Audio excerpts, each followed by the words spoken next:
I mentioned earlier, my name is Susan Chandler. I'm a member of the Worship Services Committee and a co-leader of the Earth Spirit Pathfinders Covenant Group. I'm also a member of the Covenant of Unitarian Universalist Pagans. Called CUPS for short, this is an organization dedicated to connecting pagan-identified Unitarian Universalists and educating people about modern paganism. Pagan? Really? Yes. Contrary to the popular connotation of the word, pagan spirituality does not mean hedonistic, wicked, and godless. The word pagan itself comes from the Roman word paganus, meaning country dweller, and it came into the use when the civilized world, which was mostly in cities, began to convert to Christianity. It was then the rustic people, the country folk, who held on to the earth-centered beliefs and practices, which had been a way of life for millennia, and which were a direct reflection of their utter dependence on the cycles of the earth and their close connection to it. Today, while humankind is still connected to the earth by the realities of life, we have, in this country especially, tried hard to deny that fact. We've tried to protect ourselves from this both harsh and beautiful truth with layers and layers of technology and civilization, but connected we remain. I come to you today as a representative of the community of modern, earth-based spirituality. Let me tell you a little bit about what that is. For me, and for many people, this spirituality springs from a deep and precious sense of connection to the earth, to the interdependent web of all existence, which is cited in the seventh principle of Unitarian Universalism. That sense of connection, of being rooted in Mother Earth, calls modern pagans to seek out sources of inspiration and instruction that both affirm this connection and strengthen this bond and its presence in our lives. One way to do that is to look back to the ways in which our ancestors honored and celebrated the turning of the wheel and the significant points in the turning of that wheel, the wheel of the year. And that's what I'd like to do with you today. I would like to explore with you the pagan holiday of Samhain and its descendant Halloween, its origins, its history, and the history of some of its customs, the place of honoring our ancestors in its observance, and what it might mean for us.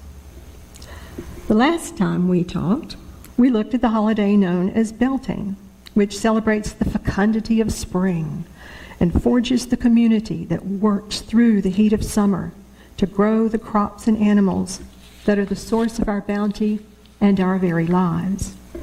Now, the wheel of the year and the journey of our home around the sun has moved from the heady ecstasy and hopeful determination of Beltane through the first and second harvests to the place at which we face the coming of the dark and cold days of our year. The leaves and grasses die. Birds depart. Creatures of every sort begin to withdraw into dens, nests, and burrows. Nights grow longer and longer.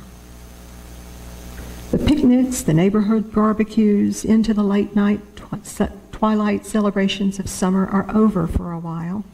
And even we human beings today, at least a little bit, become isolated from our community in the dark and cold days.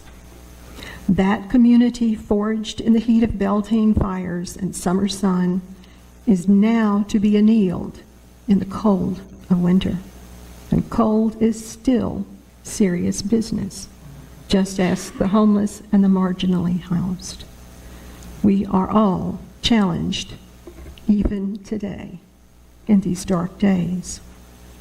We are reminded that the cycle of life includes death and loss. We are reminded of our own mortality, and that awareness summons up the memories of those who have passed through the veil ahead of us. That's why a big part of this holiday of Samhain has always been the honoring of our beloved dead and of our ancestors. As I mentioned earlier, we've been through 2 harvests. The early harvest of joyous abundance in August, and the harvest of anticipatory preparation in September. And now we arrive at Samhain. This now is a time of letting go. Letting go of what must die, letting go of those flowers and grasses, of the departing birds, and for our forebears of the livestock that could not be fed through the winter. Samhain is the 3rd harvest, the meat harvest. It is an ancient holiday. In the Gallic Wars by Julius Caesar, he mentions the existence of an ancient Celtic belief related to the movement of souls between worlds, a world of the living, the physical, and a world of the dead, the spirit. This belief referenced a boundary between these worlds, which must be passed over, passed through. That boundary has been characterized variously by the Celts as a deep, thick mist, and by other peoples as a veil. In the Hebrew temple, there was a veil between the outer court and the Holy of Holies. That veil that Christian scripture says was rent in two at the death of Jesus, the Messiah. But these are all metaphors. Metaphors for something that is real. There is surely a boundary of some kind. And at this time of year, for many thousands of years, as people have seen the veil of leaves fall from the trees, they've experienced the death and passing of summer things. So is it any wonder that in the autumn of the year it is thought to be a time when we're closer to those on the other side, a time when the veil between the worlds is thin.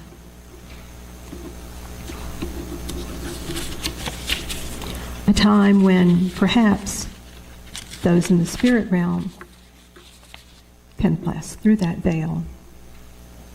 This belief has figured significantly in the origin of many of the customs and celebrations of Samhain, and by extension, modern-day Halloween. For the ancient Celts, this was an important fire festival which marked the completion of the harvest and redirection of energies into preparation for the coming winter. Communal bonfires were lit and torches lit from them spread abroad in the village. These fires had more than one purpose. They were both an affirmation of community in the face of hardship, and they served as protection against those spirits who walked abroad, loosed into the physical realm for a night by the thinning of the veil.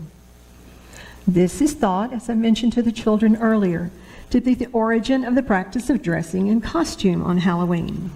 If you didn't want the spirits to recognize you, maybe because you hadn't treated them right, I don't know, for whatever reason, you disguised yourself. And it was not just human spirits that visited people. The fairy folk were among us as well on this night. Yes, fairy folk and mischief were afoot, the source of other customs and traditions. The tradition of pranking at Halloween and the trick in trick or treat has its roots in those who took advantage of the belief that the fairies were abroad and took their neighbors' doors from the hinges, removed pickets from the fences, soaked the windows, and so on. But the fairies did it. But the fairies were not all just mischief. There were scary things, too. If you were out in the night, you might just run into a puka or a goblin. the White Lady, or for our Outlander fans, La Dame Blanche. Or, if you were really unlucky, you might encounter the Wild Hunt, a fairy host that came forth from the fairy mounds to hunt and kidnap mortals, taking the hapless victims back with them to the land of the Fae to live forever. As Christianity spread through Europe, the Church used Samhain and other pagan holidays by establishing Christian holidays at the same times. Pope Boniface tried to establish a day honoring departed saints to preempt Samhain, but he made the mistake of moving it to May the 13th. So the Samhain fire festivals still continued. In the 9th century, the Church gave up and moved it back to this time of year. And All Saints' Day became November the 1st, or All Hallows' Day. The evening before became All Hallows' Eve, or Halloween. Bonfires, not only did Samhain remain, but pagan practices began to infuse the church observances. Bonfires were still lit, and land rituals performed to scare off first the fairies, and then, as paganism was increasingly demonized by the church, to ward against evil, against witchcraft. Those were sent out into the night with torches from the bonfires to light other fires of protection, carried with them carved out turnips with a glowing coal inside of them. These crude lanterns had their source in a Christian legend about a blacksmith named Old Jack who carried such a lantern, and who was so extremely evil that neither heaven nor hell wanted him. And when Halloween moved to the New World, pumpkins were available. So you carved out your pumpkin and you put your glowing coal inside of that. And thus the modern day jack-o'-lantern was born. As for trick-or-treat, the treat part of trick-or-treating had its origin in an old Irish, Manx, and Scottish custom of the poor going from door to door on All Hallows' Eve, offering songs and prayers for the dead, a soul cake being their reward. Where then do our ancestors fit into all of this? Well, the torches lit from the communal bonfires were not just used to scare off evil. The veil between the worlds was thin. Spirits of beloved dead could walk among us. So there developed a custom of using those torches to light the way along the paths of the villages, to guide visiting ancestors. Lighted candles were set in a western window for the same purpose. And these visiting ancestors were honored in many ways with food. Cakes were left for them on the hearth. And woe be unto you, human being, if you ate that cake. Dumb suppers were held, and are still held by some today. Suppers with their favorite dishes, in which everyone was silent, to honor the presence of the spirit of the departed, the beloved dead of the ancestors. They were honored with entertainment and games, probably the origin of things like bobbing for apples and other Halloween games. The adults would gather around and talk about the year that was now ending, all the things that had happened, things of significance, so that the visiting ancestors could catch up on everything and be included. The visiting ancestors were honored with reminiscences about times and people gone by. Because my own spiritual tradition and heritage is chiefly European-based, I've spoken almost entirely of Celtic traditions and beliefs.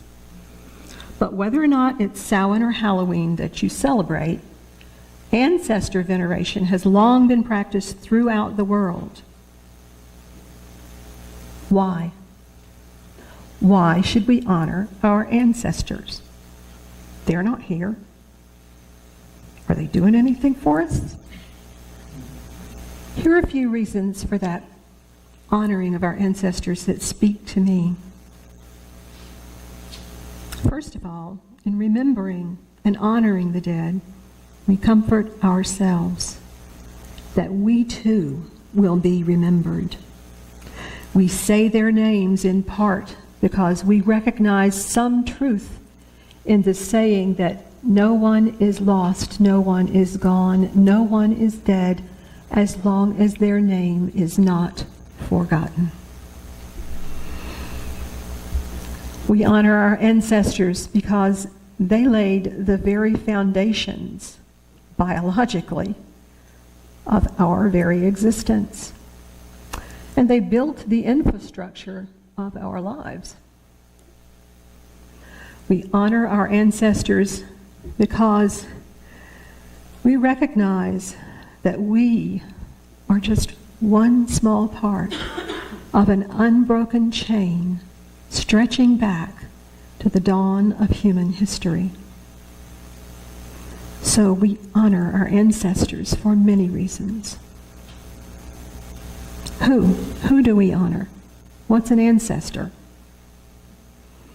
Is it an ancestor of blood, somebody related to us?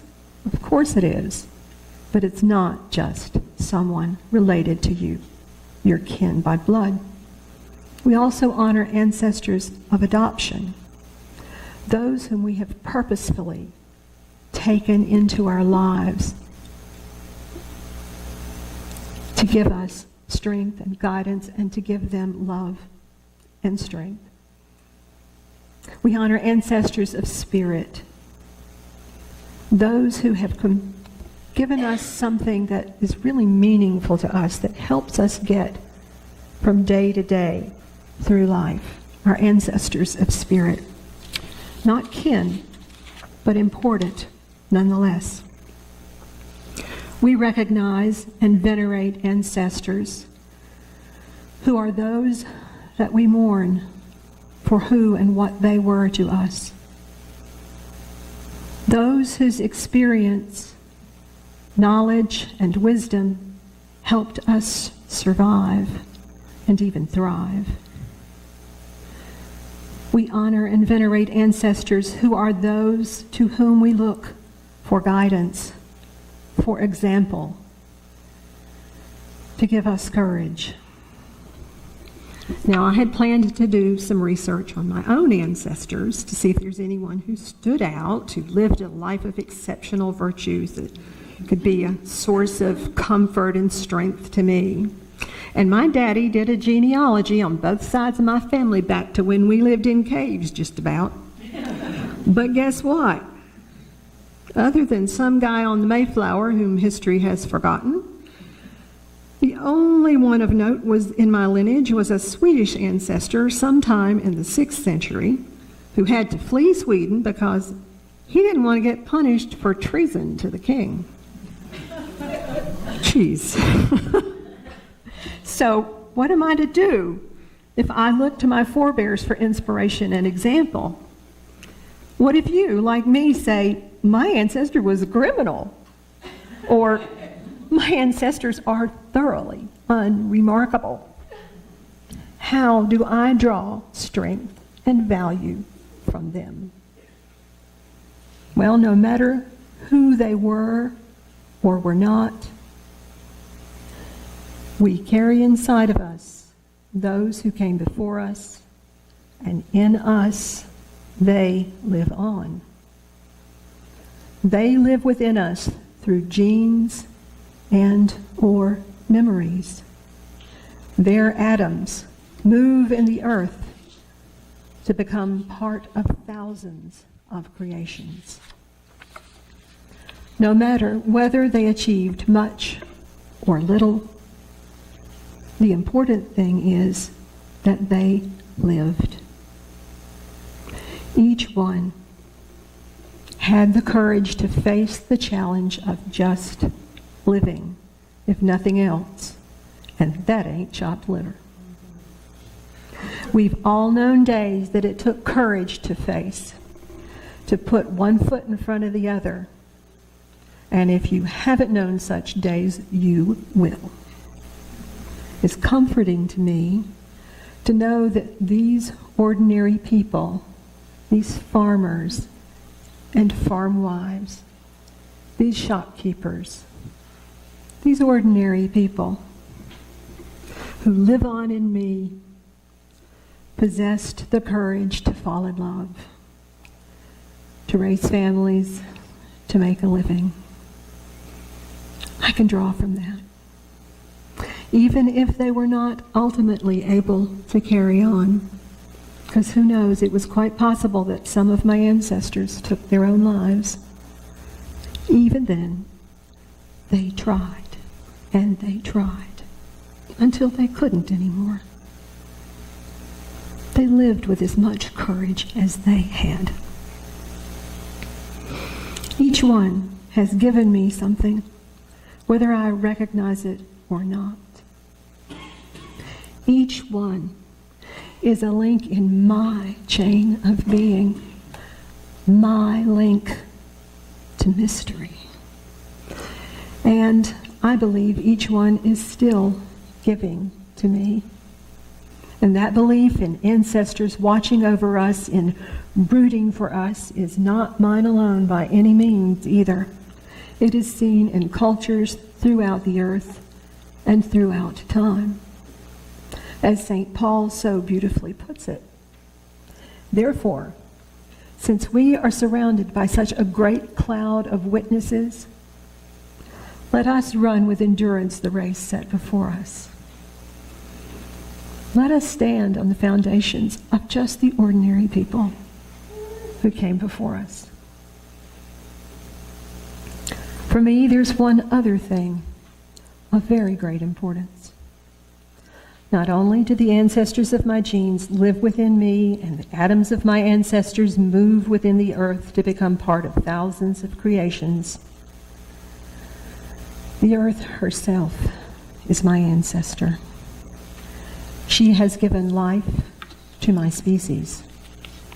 And, as Carl Sagan said, the nitrogen in our DNA, the calcium in our teeth, the iron in our blood, the carbon in our apple pies, were made of the interiors of collapsing stars. We are made of star stuff.